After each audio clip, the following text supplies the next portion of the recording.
जिसने स्कंद पुराण का स्मरण करा हो, मत्स्य पुराण का स्मरण करा हो, उसमें संवाद मिलता है। द्वारकाधीश के पास में जब अर्जुन पहुंचे, अर्जुन ने निवेदन करा कि आप मेरी ओर से युद्ध लड़ें। भगवान ने कहा भी जाओ, मैं बुलाऊंगा तब आना। अर्जुन आए, हनुमान जी को भी बुलाया। अर्जुन हनुमान जी दोनों आए। द्वारकानाथ संध्या करने बैठ गए, उठे नहीं। तब दोनों अर्जुन और हनुमान समुद्र के किनारे घूम रहे हैं, दोनों घूम रहे हैं। अब अर्जुन और हनुमान दोनों समुद्र के किनारे पर घूम रहे थे। घूमते घूमते अर्जुन के मुख से निकल गया, तुम कौन हो?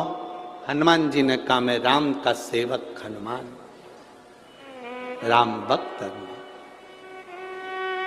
अर्जुन ने कहा, वो राम जी जिन्होंने बंदरों से पत्थर फिगवाए थे, सेतु बनवाया था, तब पार उतरे थे, और मैंने सुना बड़े वीर योद्धा थे।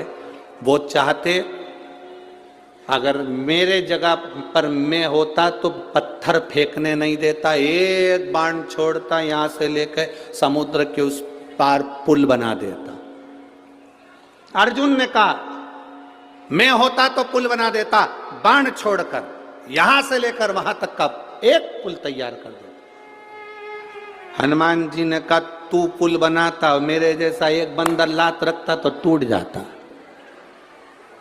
तू पुल बनाता, मेरे जैसा बंदर एक लात रखता, बानर, टूट जाता। अर्जुन ने कहा, टूट नहीं सकता, और तोड़ दिया तो? अर्जुन ने कहा, तू तोड़ के बता दे, मैं अपने शरीर को जलाकर भस्म कर दूंगा, पक्का। ठीक है, तू बना पुल।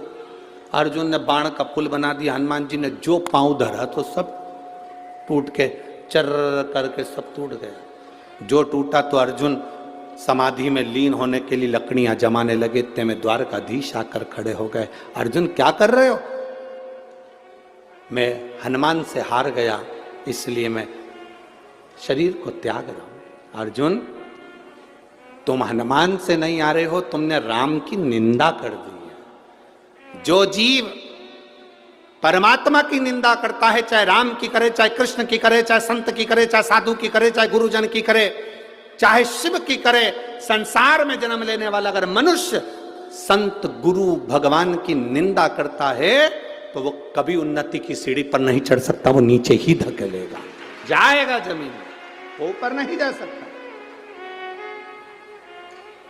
वो ऊपर की ओर नहीं बढ़ेगा। तुमने निंदा करी है, निंदा, इसका फल तो तुम्हें भोगना ही है, निंदा। इसीलिए तुम्हारा शरीर जलकर भस्म होने की तैयारी करी है। अर्जुन कहते हैं, प्रभु प्रभु आप कुछ करिए। भगवान द्वारकानाथ ने फिर कहा कि अब मैंने नहीं देखा था, इसलिए वापिस पुल तैयार करा जाए। पुल तैयार करा, हनुमान जी से वो पुल नहीं टूटा तो हनुमान अपने शरीर को भस्म करने लगे। द्वारकाधीश ने कहा, नहीं रुको, तुम भस्म नहीं करोगे, तुम अर्जुन का साथ देना, युद्ध के मैदान में अर्जुन के रथ पर तुम चढ़े रहना। हनुमान जी ने कहा, मैं अर्जुन के रथ पर नहीं चढ़ सकता। क्यों? क्यों? मैं बिना सत्संग के, मैं बिना सत्संग के कहीं नहीं रह सकता। जब तक मुझे सत्संग नहीं मिले, हनुमान जी जहां कथा होती है वहां जाते हैं, कहीं सत्संग मिलेगा मैं जाऊंगा, मैं बिना सत्संग के नहीं रह सकता। भगवान कृष्ण ने कहा, तुम अर्जुन का साथ दो, मैं तुम्हें कुरुक्षेत्र के मैदान में स्वयं सत्संग कराऊंगा, प्रवचन दूंगा, कथा कहूंगा, मैं